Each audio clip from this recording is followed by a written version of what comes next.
원수도 사랑의 관계로 만드는 선행, 원수도 사랑의 관계로 만드는 착한 일, 그렇게 제목을 잡았습니다. 전쟁에서 이기고 난 다음에 옷을 벗기로 하는 얘기는 그 당시 전쟁에서 가장 가치 있는 것은 적들이 입고 있었던 그 옷, 그런 거였습니다. 그러니까 그 돈 될 만한 가치 있는 것들을 다 거두어 들여서 그것을 자기 블레셋 땅의 사람들에게 보내서 우리가 이겼다라고 하는 것을 보여줌과 동시에 또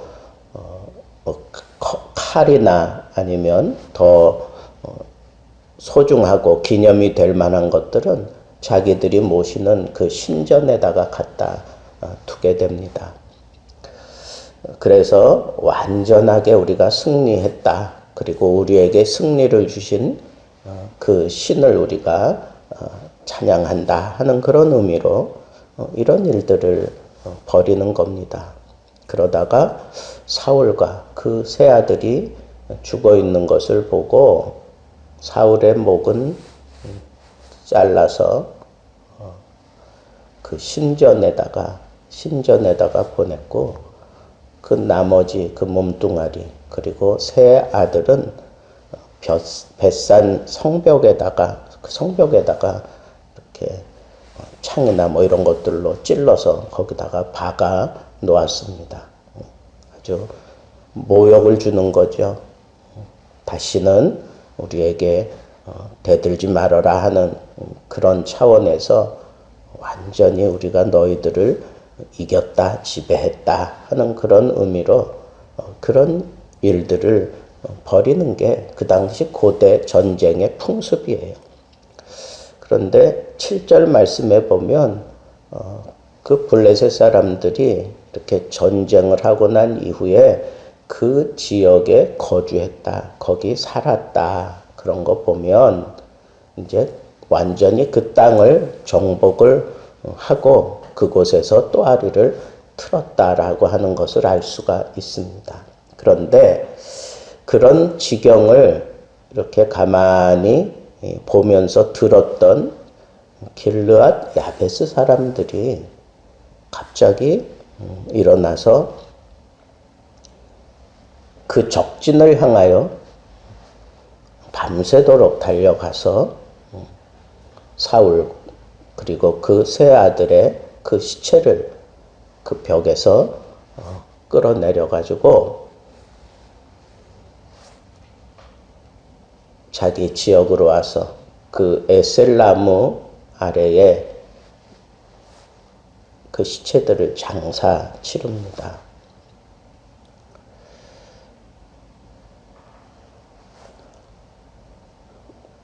불살라버리고 남은 그 뼈다귀를 그 야셀나무 밑에 장사 치르고 난 이후에 이 야베스 사람들은 7일 동안 금식을 했다. 그렇게 얘기를 합니다. 도대체 이 야베스 사람들은 왜 이렇게 죽음을 두려워하지 아니하고 가서 사울과 그 세 아들의 시체를 가져다가 이렇게 장례를 치르고 금식까지 하게 되었을까? 어제 제가 여러분들과 사울의 이 전투를 살펴보면서 이스라엘 12지파가 모두 다 적극적으로 사울과 함께 동원되어서 전투하는 분위기가 아닌 것을 성경이 그렇게 부각시키고 있다라고 말씀을 드렸는데, 그런 와중에 어떻게 이 길르앗 야베스 사람들은 다 도망가고 없는데 이 길르앗 야베스 사람들은 이렇게 사울의 시체를 그리고 그 세 아들의 시체를 적진에 파고 들어가서 가지고 와서 이렇게 장례를 치러주는 그런 용기를 발휘하고 이런 참 고마운 일을 했을까.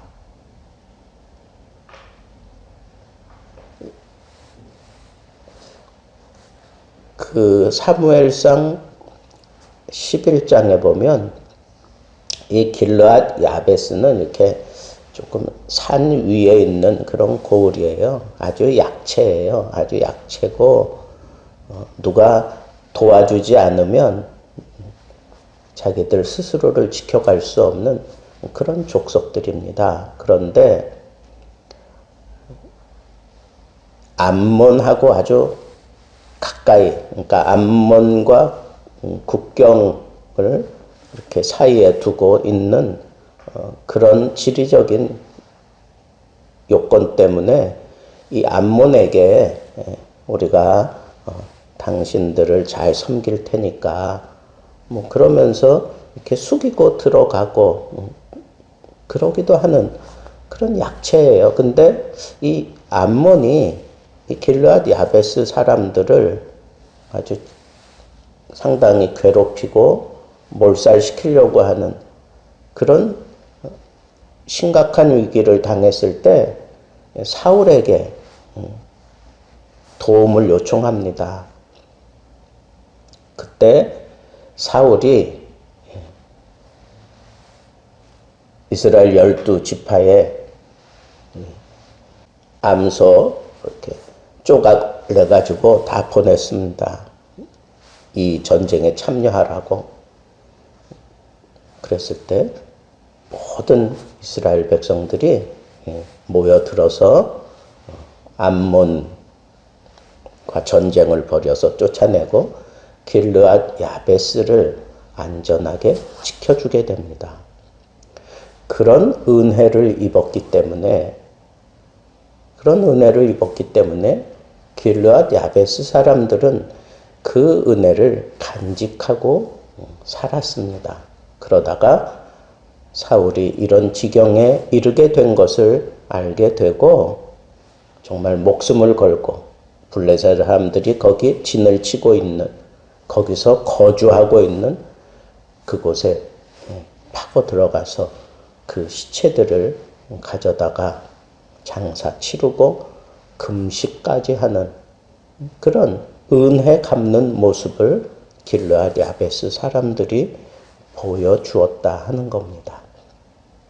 그런데 사실은 길르앗 야베스 사람들은 이 베냐민과 관계가 사실은 어떻게 보면 원수지간이에요. 사사기 시대에 베냐민 족속들에게 그러니까 이스라엘과 베냐민과의 여러 차례 싸움이 있었어요. 이스라엘 전체와 베냐민 족속과 여러 차례 싸움이 있어서 결국은 베냐민 족속이 패하게 되죠. 그래서 그 베냐민 족속의 수가 급격하게 줄게 되고 그런 상황 속에서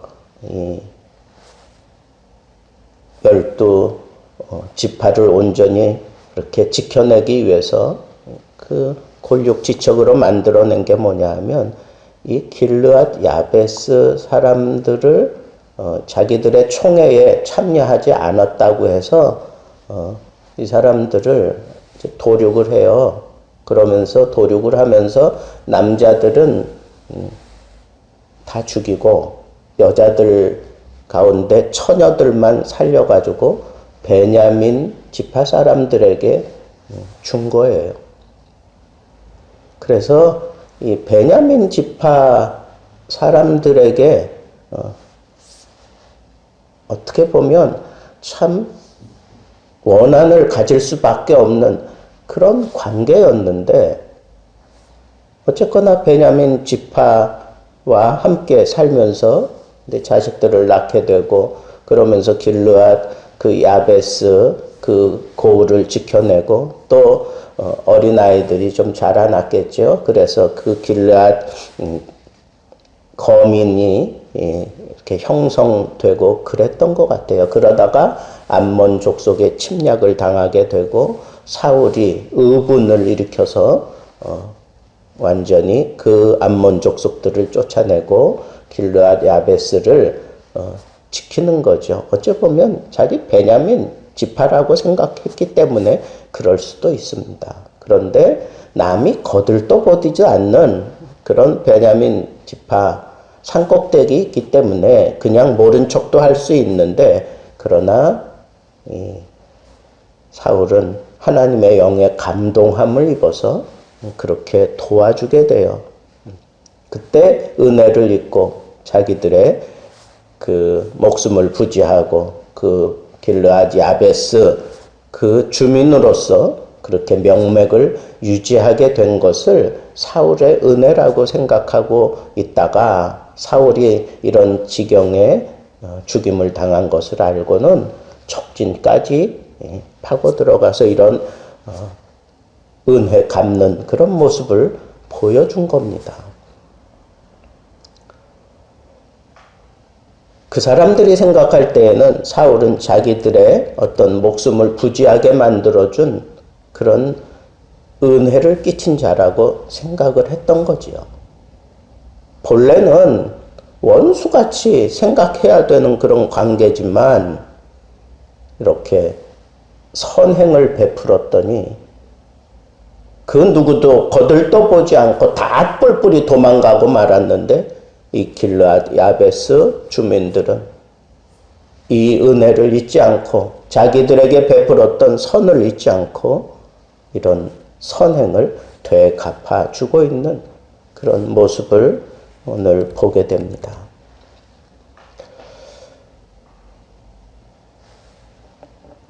이러한 선행에 대해서 다윗이 칭찬을 합니다. 사무엘하 2장 5절, 6절 말씀을 우리 한번 같이 보겠습니다. 사무엘하 2장 5절, 6절.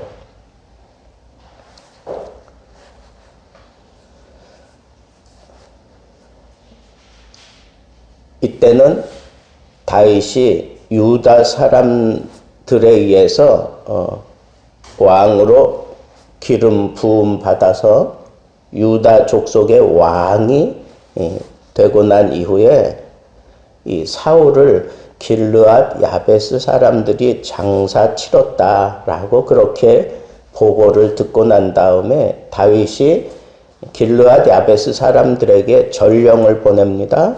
그들에게 이르되 너희 주 사울에게 이처럼 은혜를 베풀어 그를 장사하였으니 여호와께 복을 받을지어다. 너희가 이 일을 하였으니 이제 여호와께서 은혜와 진리로 너희에게 베푸시기를 원하고 나도 이 선한 일을 너희에게 갚으리니. 그렇게 얘기하고 있는 것을 보게 됩니다. 저는 오늘 이 길르앗 야베스 주민들을 보면서 자기들에게 정말 원수같이 여겨야 될 그런 사람들, 그런데 그 사람이 자기들의 그 멸절 위기를 안타깝게 생각하고 은혜를 끼쳐서 살려준 것에 대해서 가슴 깊이 간직하고 있다가 사울을 이런 수치스러운 그 성벽에서 끌어내려다가 정성을 다해서 화장을 하고 그 다음에 그 뼈를 그 아셀나무 밑에 그렇게 묻어주고 7일 동안 금식하면서 애도를 표하는 이런 모습을 보고 참 이런 것들이 참 우리 인간의 삶을 참 풍성하게 하고 인간의 삶을 참 끈끈하게 하고 우리 인간들의 삶을 참 아름답게 만드는 거구나 라고 하는 생각을 하게 되었습니다. 사람은 이처럼 은혜 베품에 대해서 갚을 줄 아는 그런 인격적인 그런 존재이기 때문에 우리가 이 세상을 살아가면서 어찌하든지 은혜 베푸는 선행을 끼치며 사는 것이 얼마나 복된 일인가 라고 하는 것을 우리는 깨닫게 됩니다. 그리고 또한 우리가 선을 베풀면 그것이 반드시 나에게 돌아온다는 거예요. 선을 베풀면 반드시 나에게 돌아온다는 거예요.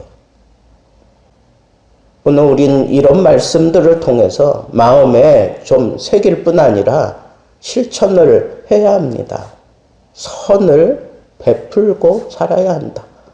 내가 선을 베풀면 원수지간이 사랑의 관계로 바뀌잖아요.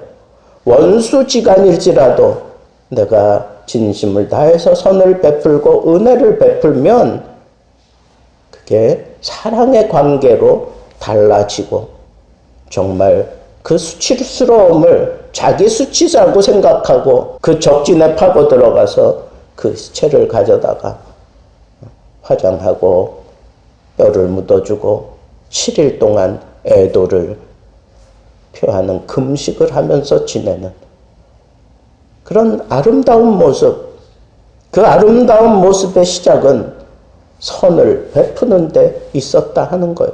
선을 베풀었기 때문에 그것을 가슴에 묻어두고 그 선은 반드시 돌아옵니다. 자기에게. 죽어서도 돌아오는 이런 광경을 오늘 우리가 보고 있지 않습니까? 그렇다고 하면 오늘 이 하루를 살면서 선을 베풀 수 있는 기회를 달라고 기도하는 지혜가 필요하고 선을 베풀 수 있는 그런 상황이 내 앞에 펼쳐졌을 때 우리는 선을 베풀어야 돼요. 선을 행해야 됩니다. 은혜를 끼쳐야 됩니다. 그리고 나면 언젠가 하나님께서 그 은혜 때문에 그 선행 때문에 내가 그 선행의 그 보상을 이 땅 위에서도 받게 된다고 하는 이 사실을 명심하고 혹 내 주변에 관계가 껄끄러운 사람들 있으면 아니면 원수같이 생각되는 사람 때문에 밤잠을 설치고 있는 사람들이 있다면 생각을 바꾸세요. 오히려 선을 베풀라. 원수에게 선을 베풀면 그 사랑으로 내가 보상받는 날이 옵니다. 우리는 오늘도 하나님 앞에 하나님의 형상이 회복되어 하나님의 자녀로 살아가는데 하나님의 자녀의 열매는 모든 착함과 의로움이라 그랬어요. 착하게 사는 것, 선을 베풀며 사는 것, 이것이 우리 인생에 얼마나 소중하고 복된 일인가 한 번 더 생각하면서 하나님 오늘 하루도 선을 베풀며 살아갈 수 있도록 하나님 내게 착한 마음 주시고 선을 베푸는 그런 아름다운 모습으로 살아가도록 내게 은혜 더하옵소서. 이런 기도로 이 아침을 열어갈 수 있기를 우리 주님의 이름으로 축복합니다.